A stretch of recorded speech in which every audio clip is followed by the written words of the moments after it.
তারা তাদের লাখো সেনা সদস্য নিয়ে সেখানে উপস্থিত থাকবে, সর্বাত্মক সহযোগিতা করবে নির্বাচন পরিচালনায়, কিন্তু তার মানেই এই নয় যে তারা সকল ধরনের মব, ভাঙাভাঙি, পোড়াপুরি এবং হত্যাকাণ্ডের ঘটনা, এমনকি দীপু চন্দ্র দাসের ঘটনাটির কথা ভাবুন, ঘন্টার পর ঘন্টা ধরে ওই ঘটনা কিন্তু চলতে পারলো, কিন্তু কোনো সেনাবাহিনীর দল কিন্তু সেখানে গিয়ে ময়মনসিংহের ভালুকায় সংখ্যালঘু পরিবারের এই সদস্যটিকে, দীপু চন্দ্র দাস, যাকে তার গার্মেন্টসের সহকর্মীরা নাকি মবের হাতে তুলে দিয়ে পেটালো, পিটিয়ে গাছে ঝোলালো, পুড়িয়ে মারলো, তাদেরকে রক্ষা করতেও কিন্তু সেনাবাহিনী যায়নি। তার মানে সেনাবাহিনী নিজেকে ভরসা স্থল হিসেবে তফসিল ঘোষণার পরেও উপস্থাপন করতে চায় না। 2024-এর 5ই আগস্টের পর থেকেই সেনাপ্রধান ওয়াকারুজ্জামানকে নিয়ে কৌতূহলের শেষ নাই। কারণ 5ই আগস্ট জাতির উদ্দেশ্যে ভাষণ দিয়ে সেনাপ্রধান জানমালের নিরাপত্তার দায়িত্ব তিনি নিয়েছেন এমন ঘোষণা দিলেও কোনো দুর্জনেও বলতে পারবে না যে সেনাপ্রধান জনগণের জানমাল রক্ষায় তৎপর থেকেছেন 5ই আগস্টের পর থেকে। 5ই আগস্টের আগে 3রা আগস্টেই এটা জানা হয়ে গিয়েছিল যে সেনাপ্রধান ওয়াকারুজ্জামানের নেতৃত্বে সেনাবাহিনী সিদ্ধান্ত নিয়েছে যে তারা শেখ হাসিনা সরকারের নির্দেশনা অনুযায়ী ছাত্র জনতার আন্দোলন আর দমন করবে না। কাজেই এই ধারণার ভিত্তিতে যখন সেনাপ্রধান 5ই আগস্ট ঘোষণা দিলেন যে তিনি জানমালের নিরাপত্তার দায়িত্ব নিচ্ছেন, সকলকে শান্ত থাকতে হবে এবং তিনি অন্তর্বর্তীকালীন সরকার গঠন করে দিচ্ছেন, তখন প্রত্যাশাটা ছিল যে এই অন্তর্বর্তীকালীন সরকার আসলে প্রতিশ্রুত নিরাপত্তা দিতে পারে কিনা, নির্বাচনের পথে হাঁটতে পারে কিনা, এই বিষয়গুলোতে যেমন সেনাপ্রধান একটা দেখভাল করবেন বা তিনি মতামত রাখবেন। সবচেয়ে বড় কথা, দেশের আইন শৃঙ্খলা পরিস্থিতি বজায় রাখতে নিশ্চয়ই সেনাবাহিনী, সশস্ত্র বাহিনী, সেনাপ্রধান ওয়াকারুজ্জামান গুরুত্বপূর্ণ ভূমিকা রাখবেন। তবে 5ই আগস্টের পর থেকে এই 15 মাসে কোনো দুর্জনেও বলতে পারবে না যে সেনাবাহিনী বা সেনাপ্রধান সেক্ষেত্রে কোনো তৎপরতা দেখিয়েছেন। সাম্প্রতিক যে ঘটনা প্রবাহ বাংলাদেশের নিরাপত্তা পরিস্থিতিকে অত্যন্ত উদ্বেগজনক করে তুলেছে, সেই ঘটনা প্রবাহের সঙ্গে সেনাবাহিনীর সংশ্লিষ্টতা, সেনাবাহিনী কি করছিল, সেনা গোয়েন্দা সংস্থা কি ভূমিকা পালন করছিল এবং এ ধরনের কোনো ভূমিকা ছাড়া এসব ঘটনা ঘটে যেতে পারে কিনা, সেসব আলাপ এখন সামাজিক যোগাযোগ মাধ্যমে একটা বড় ধরনের জায়গা পাচ্ছে। তার কারণ হচ্ছে যে যারা আকেলমন্দ মানুষ, যারা পর্যবেক্ষণ করেন, যারা বিবেচনা করেন, তাদের সন্দেহগুলো হওয়া খুব স্বাভাবিক হয়ে উঠেছে।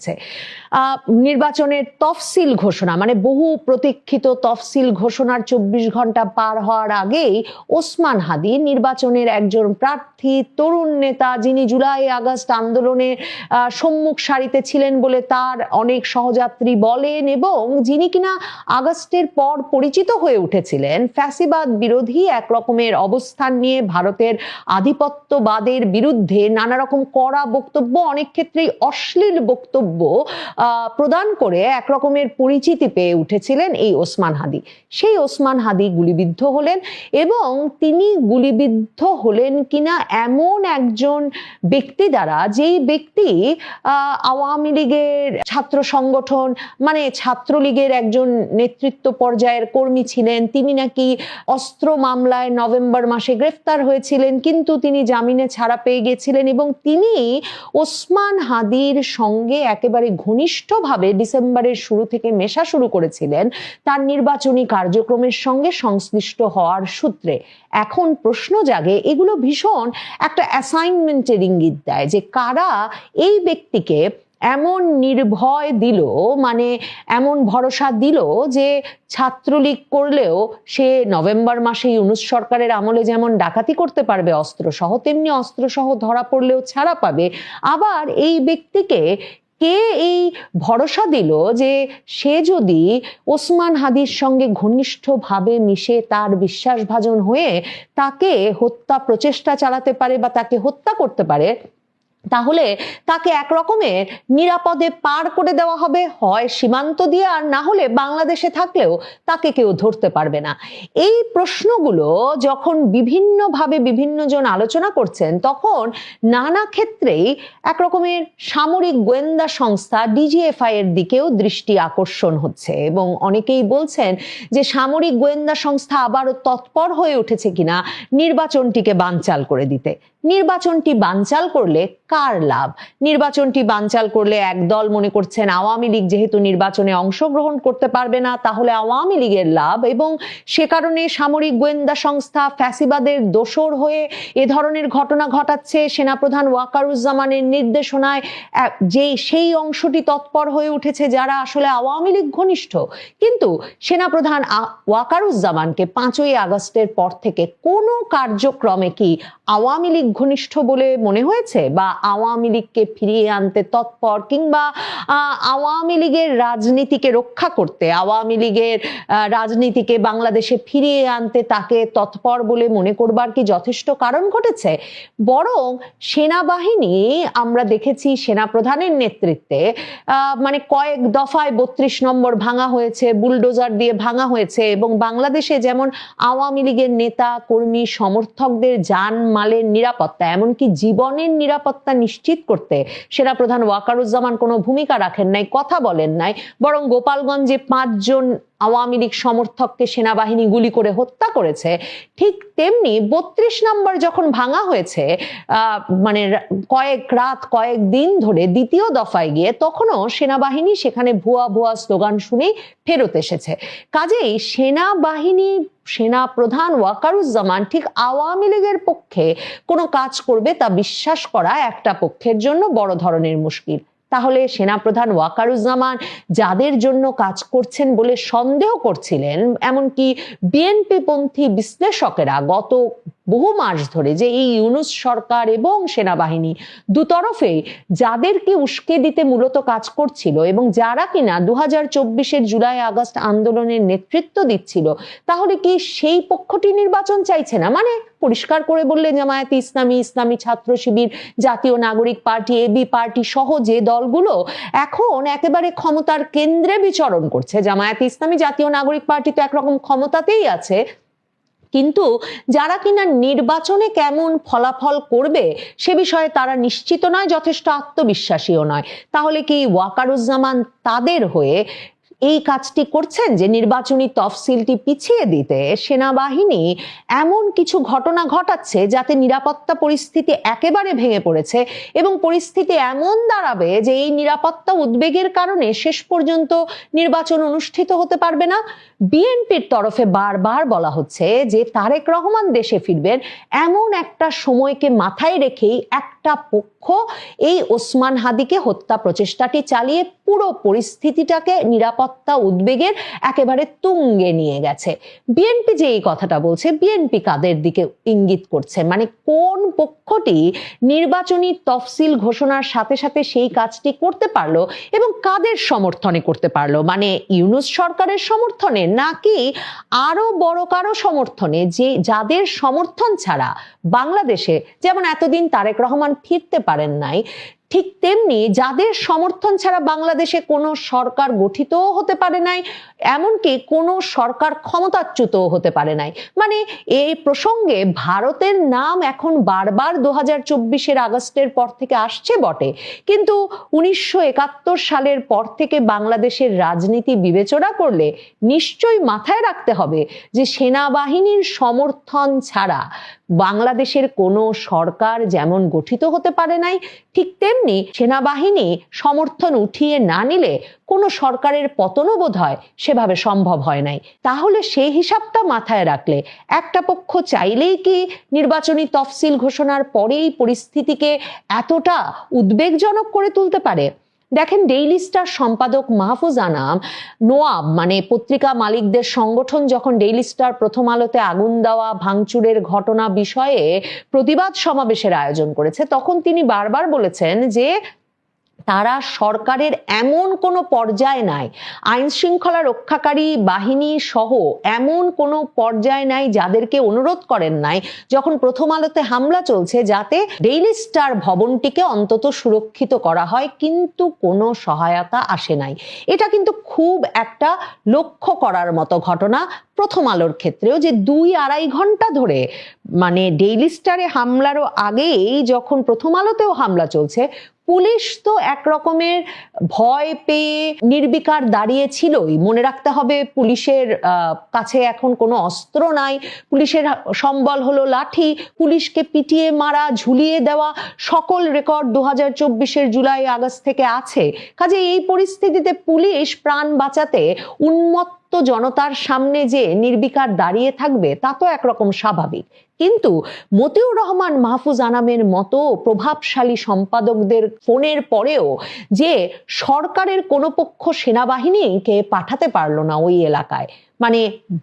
বহু ঘন্টা, এমনকি ডেইলি স্টারের সাংবাদিকেরা প্রাণ ভয়ে, পুড়ে মরার ভয়ে ছাদে আটকে থাকার পর সেনাবাহিনী এসে অবশ্য তাদের উদ্ধার করেছে বটে, কিন্তু মনে রাখতে হবে ঘন্টার পর ঘন্টা ওই তাণ্ডব কিন্তু চলতে দেওয়া হয়েছে এবং সেনাবাহিনীকে সেখানে আসতেও দেখা যায় নাই, সক্রিয় হতে দেখা যায় নাই। তাহলে ভেবে নেওয়ার কি কারণ আছে যে পরিস্থিতিটাকে এতটা উদ্বেগজনক কোনো একটা বিশেষ পক্ষ করে তুলতে চেয়েছিল? ওসমান হাদির দল ইনকিলাব মঞ্চ, তাদের নেতারা কিন্তু সরাসরি বলছে সরকারের ভেতর মিলিটারি এবং সিভিল গোয়েন্দাদের মধ্যে যে ফ্যাসিবাদের দোসররা আছে তাদেরকে চিহ্নিত করতে হবে এবং তাদেরকে চিহ্নিত করে ব্যবস্থা নিতে হবে। কারণ তাদেরও সন্দেহের আঙ্গুল ওসমান হাদিকে গুলি করার পেছনে এবং এরপরে যেভাবে তাকে গুলি করা আততায়ীরা পালিয়ে যেতে পারলো বা একেবারে উধাও হয়ে গেল, সেই বিষয়টা নিয়ে তাদেরও সন্দেহ মিলিটারি এবং সিভিল গোয়েন্দাদের দিকে। এখন ওয়াকার বাহিনীকে বিভিন্ন পক্ষ বিভিন্নভাবে সন্দেহ করছে বটে, কারণ ওসমান হাদির ঘটনাটির পর এত হাই প্রোফাইল একটা মার্ডার প্রচেষ্টার পরপরই রাত পার হওয়ার আগেই নাকি ওই 2 হামলাকারী সীমান্ত পেরিয়ে ভারত চলে গেছেন এবং সে খবর আবার সংবাদ মাধ্যমে এসেছে সেনাবাহিনীর সঙ্গে অত্যন্ত ঘনিষ্ঠ এবং সেনা গোয়েন্দা সূত্রের সঙ্গে অত্যন্ত ঘনিষ্ঠ আল জাজিরার অনুসন্ধানী সাংবাদিক জুলকারনাইন সায়েরের বরাতে একেবারে হামলাকারীদের আসামের গুয়াহাটি থেকে তোলা ছবি সহ এই যে খবরগুলো তিনি নিশ্চিত করে সংবাদ মাধ্যমে দিয়ে দিলেন এবং সে সংবাদ ছড়িয়ে পড়লো সর্বত্র এবং আইন শৃঙ্খলা রক্ষাকারী বাহিনী পুলিশের তরফে এখন বলা হচ্ছে, 2 দিন আগে বলা হলো যে হয়তোবা এটা একটা কৌশল হয়ে থাকতে পারে যে হত্যাকারী বা হত্যা প্রচেষ্টাকারীরা পালিয়ে গেছে বলে আইন শৃঙ্খলা রক্ষাকারী বাহিনীকে বিভ্রান্ত করার প্রচেষ্টা হতে পারে। সেই বিভ্রান্ত করার প্রচেষ্টা কার উদ্যোগে, কার সূত্রে এমন একজন সাংবাদিক ঘটাতে পারলেন? বিভিন্নভাবেই সন্দেহের আঙুল উঠছে যার দিকে, তিনি এক রহস্যময় চরিত্র হয়েই আছেন 2024-এর 5ই আগস্টের পর থেকে। বিশেষভাবে একটি পক্ষ একথাও বলছে যে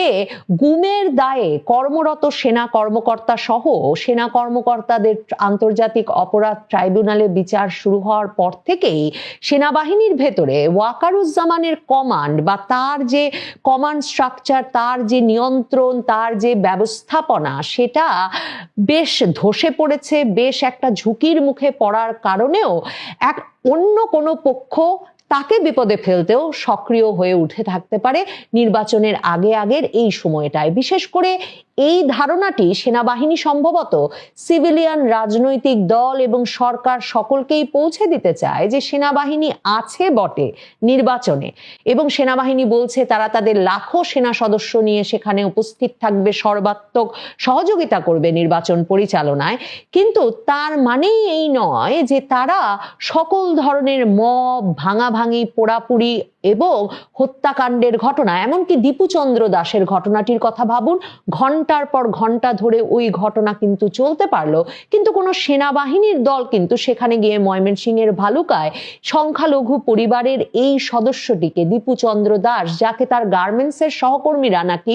মবের হাতে তুলে দিয়ে পেটালো, পিটিয়ে গাছে ঝোলালো, পুড়িয়ে মারলো, তাদেরকে রক্ষা করতেও কিন্তু সেনাবাহিনী যায়নি। তার মানে সেনাবাহিনী নিজেকে ভরসা স্থল হিসেবে তফসিল ঘোষণার পরেও উপস্থাপন করতে চায় না,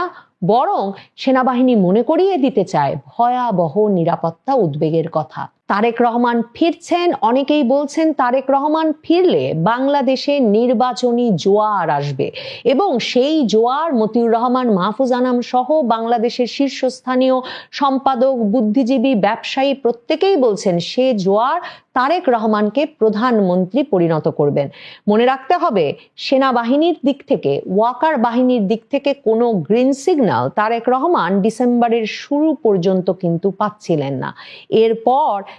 তারেক রহমান দেশে ফেরার তারিখ ঠিক করেছেন বটে, কিন্তু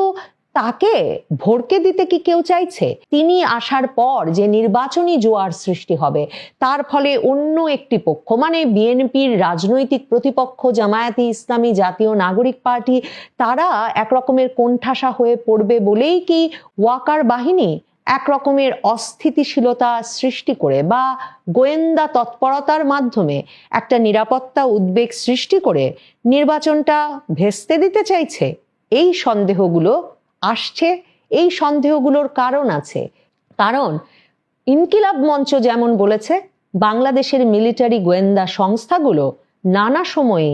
নানা ঘটনা উস্কে দিয়েছে, নানা ঘটনা ঘটতে দিয়েছে, আবার অনেক সময় নানা ঘটনা ঘটতে না দিয়ে বাংলাদেশের রাজনৈতিক মোড় বদলে দিয়েছে। হত্যাকাণ্ডের সঙ্গে সেনাবাহিনীর সম্পর্কও তো বাংলাদেশের রাজনীতিতে পুরনো। কাজেই উদ্বেগ, আশঙ্কা, অবিশ্বাসের কারণ